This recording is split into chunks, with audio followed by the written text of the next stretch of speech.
What up, guys? I'm here for your first pool play update of the day. In Pool D, we had Secret take on the Foreigners. They won 3-1. We had a Game 5 with Severance and New Era. Severance won 3-2. Monix went huge, plus 16. And we just had Str8 Rippin take on Carbon. When they face, you expect the Game 5, and that's what we got, as they won 3-2. Back to you, Scott. Well, Carbon did not get their first win, so I am a compulsive liar. Sorry for the lies there. Str8 Rippin coming all the way through the amateur bracket. What is the deal with Carbon? Is there a deal with them, or are they just not getting this game? I really don't know. It seems like they just put together makeshift teams with Ghost and whoever, and they're just barely hanging on to that 16th seed or first seed in AM or whatever they were in the past.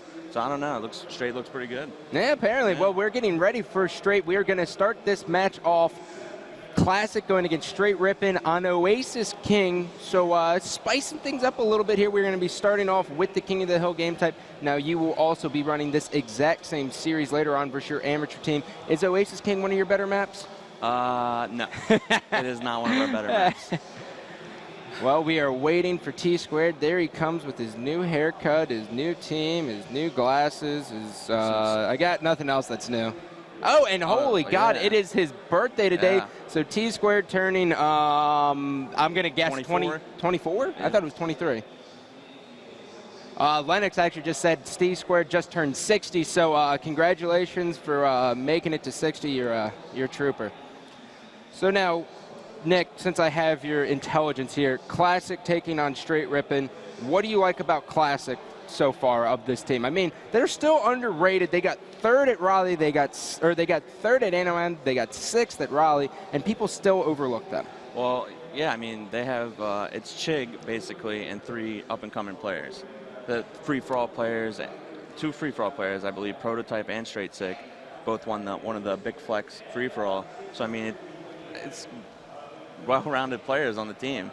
So, I mean, they're going to get overlooked every team they play because, I guess, because of their names or I guess because they haven't been placing well before this year. So, well, we're going to get ready to jump into game number one as everyone's going to be gearing up, setting up their headphones. Now, Nick, what kind of volume do you use your headphones on? I always want to know what players use they're on because I personally don't use headphones. I know I should, but I just don't. I usually set the mix amp volume to have it's pretty much right, a little past the middle on both the volume and the game or voice. So I tend to have the game louder than the voice because when you're at tournaments, you got Goofy screaming in my ear and it gets pretty hectic. So I like to have my game sound a little bit louder than voice.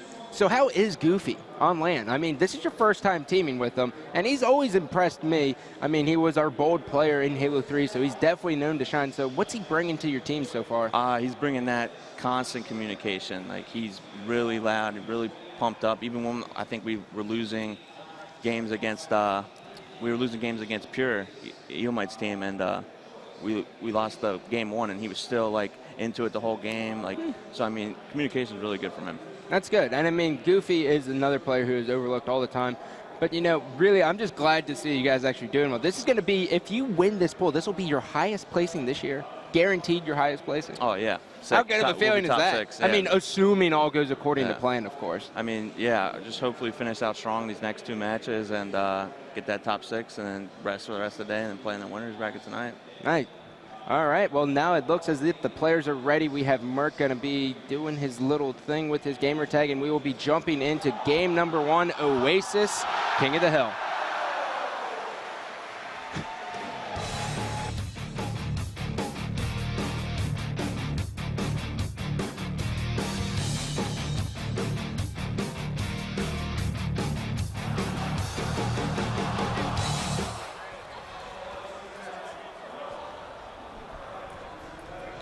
Fake out. The players were not in sync with us at all. It seems as Merkage has to set his sensitivity and everything just right, which is very convenient. Now, Nick, what sensitivity do you play in this game? Are you a standard 3 guy? No, 4. 4? I've been 4 for a while. Really? Yeah. I can't do 3. It's too slow. Gotcha. Yeah, Blaze kind of set the standard last event when he was like, oh, I'm going to be 6, and just kind of shocked the world. But now we are going to be jumping into game number one. We are jumping on board with Chig from Fnatic Classic. Now, Nick, although this isn't one of your best game types, what do you notice from teams when they do the best? Is it that middle hill, or is it that bottom hill that people get the majority of their time from? From the looks of it, it's been like that. It's almost, this map almost kind of plays like Construct in a sense, the way you had to play it. Like if you get the bottom hill and you have a couple guys there, instead of opposed to like just having one at hill and then everyone else spread out, you can scrap 30, 40 seconds easily.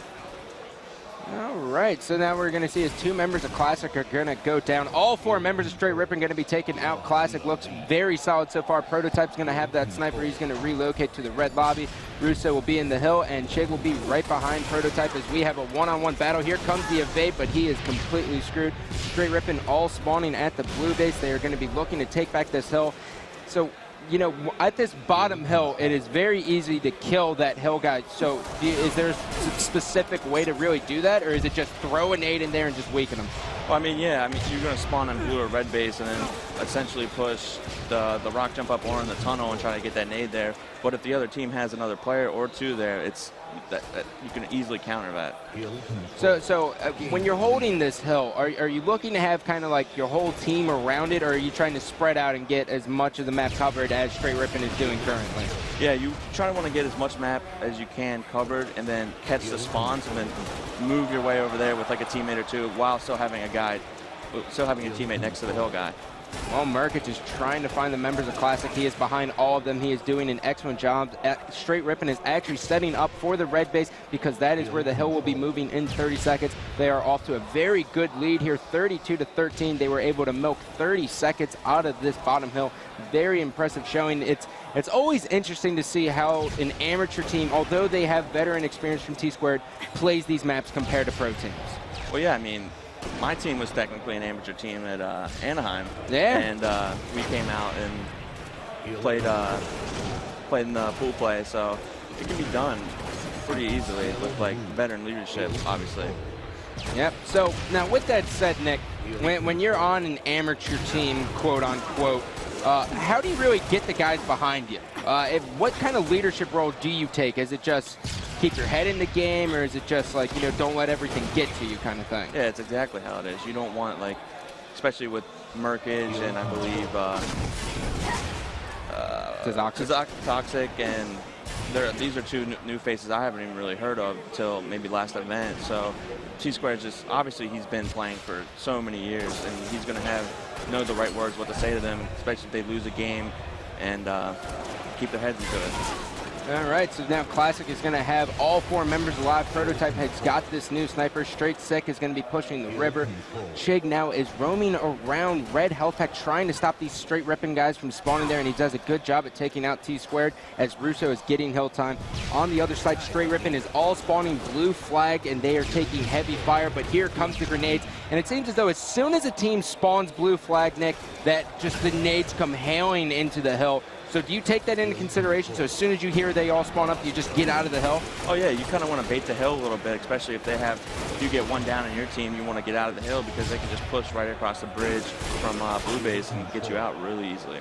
Well, Str8 Rippin has taken the lead, or actually has maintained the lead here. Classic was unable to really tie it up, but they are still within striking distance of taking this map. T-Squared's going to position himself over here by the sniper, and it seems interesting as to how they're trapping Classic here. They really want them to just keep spawning blue flag. It seems almost as if this game type plays a lot like Lockout Oddball, like the green room strategy. So you bait the hill, then you kind of come around them, and then you retake it. Oh yeah, I mean, if you catch them on a spawn, like you're gonna get easy 20, 15 seconds. Like if you have 2 teammates, you know, being a distraction, charging at their spawns at the other base while the hill's at red, you can easily get it 15 seconds. And then if they do somehow break your push, then you just bait them out and then, you know, wait for them to kill them, then get back in the hill. Now, Nick, I have to ask you this question, and I know it pertains absolutely nothing to what is going on, but the community always wants to know what players are thinking about Bloom and no Bloom. So really, what do you think of no Bloom compared to Bloom? I personally prefer no Bloom over Bloom. I don't really see consistency in Bloom as of right now. I mean, obviously Instinct winning the last 2 tournaments, but I don't think it's because of Bloom. I think it's just because of the players on the team.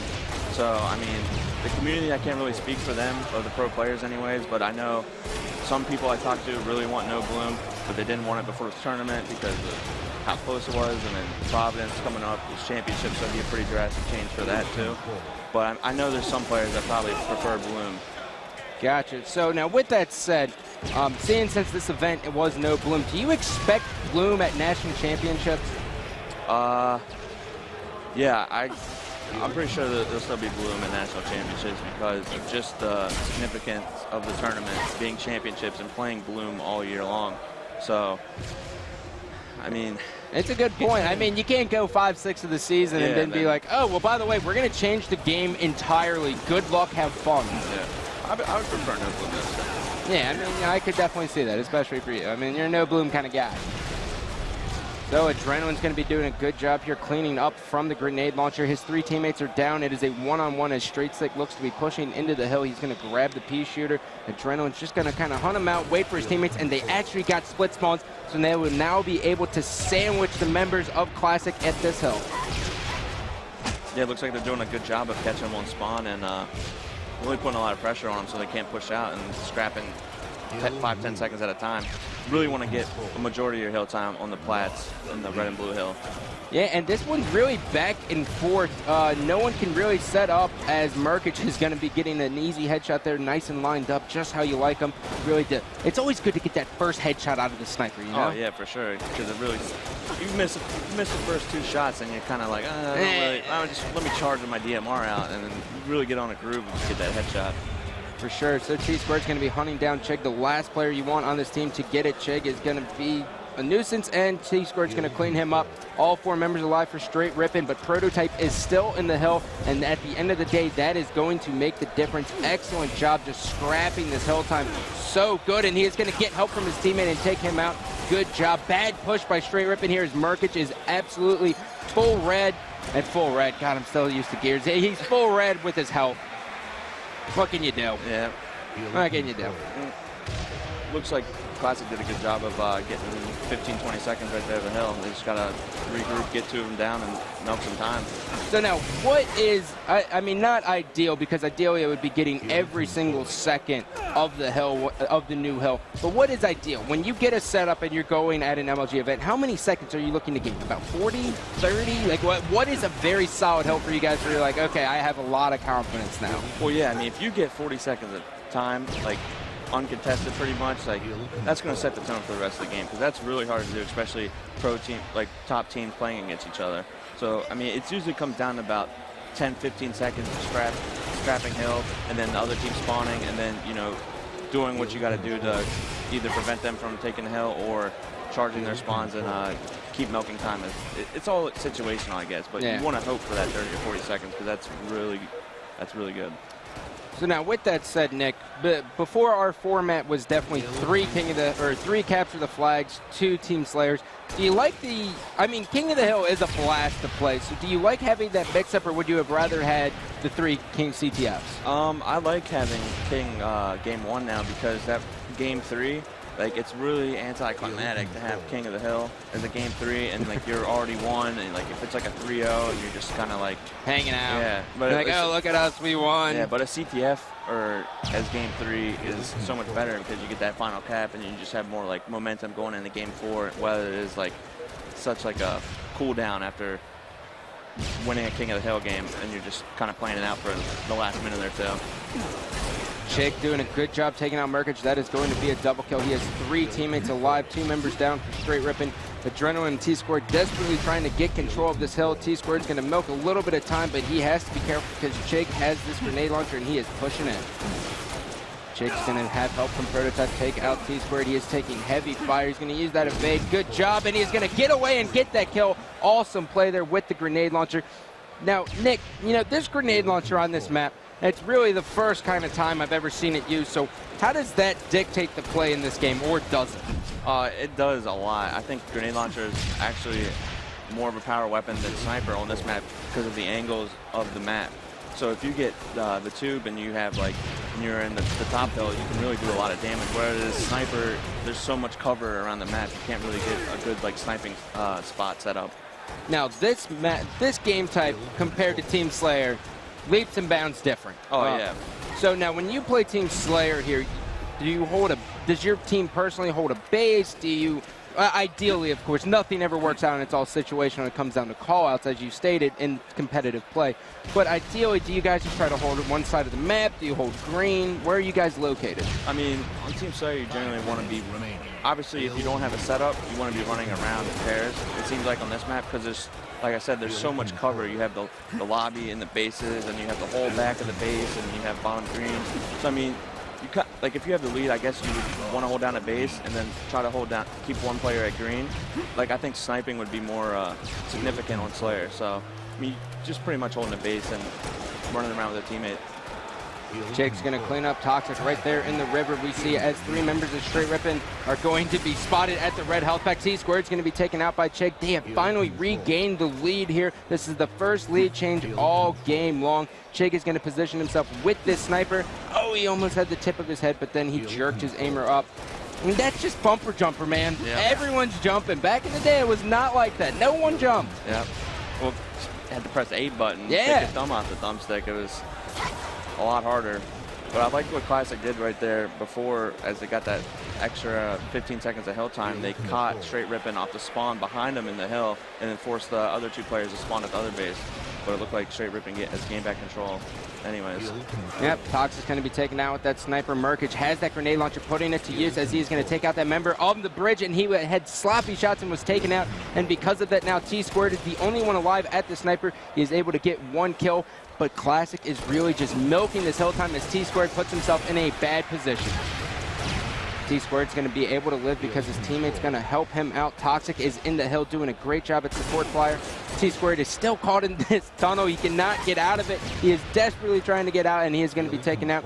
Adrenaline and Merkage now will be sitting around the hill, and they are going to be team firing Jake, who is at the lobby. Good job taking him out, and now Prototype is in the hill yet again. It seems as though they're really going for the milk strategy here, Nick. Yeah, I mean, with this being a new game type and all, it seems like a lot of teams are just trying to get like scrappy hill time, like with every hill, because it's so hard to gain control if you don't get them all 4 dead at once. So now, Nick, as you said, this is a new game type, and it seems as though we have new game types just about every event because we're trying to figure out which one works the best. So really, with everything changing all the time, you get a chance to really figure out the map and all of its little awesomeness. Yeah, I mean, if you're constantly playing online with your team, you can easily get the game type down. But, I mean, with the new game types, it's not too hard to adapt. But with King of the Hill, this is, I think, the first time in this year with King of the Hill, it's a little bit different because it's not like CTF or Slayer or Oddball or Bomb. Yeah, absolutely. So Adrenaline's going to push this hill. He is going to be taken out.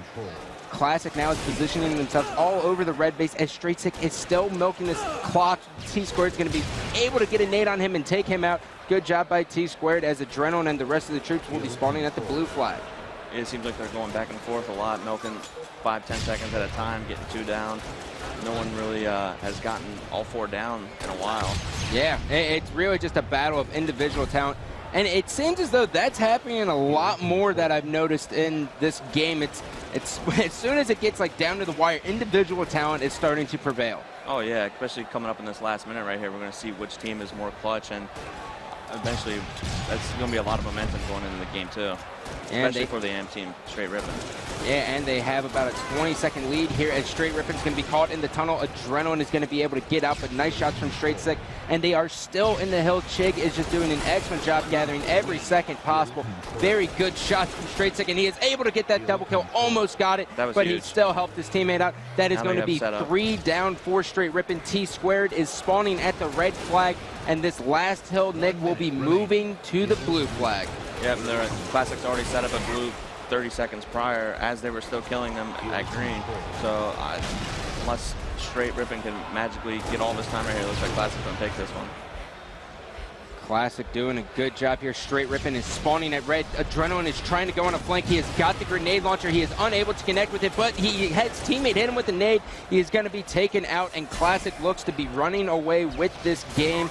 Game number 1 going in favor of Classic over Str8 Rippin, but Str8 Rippin did put up a fight here. Now since we have this downtime, does that surprise you?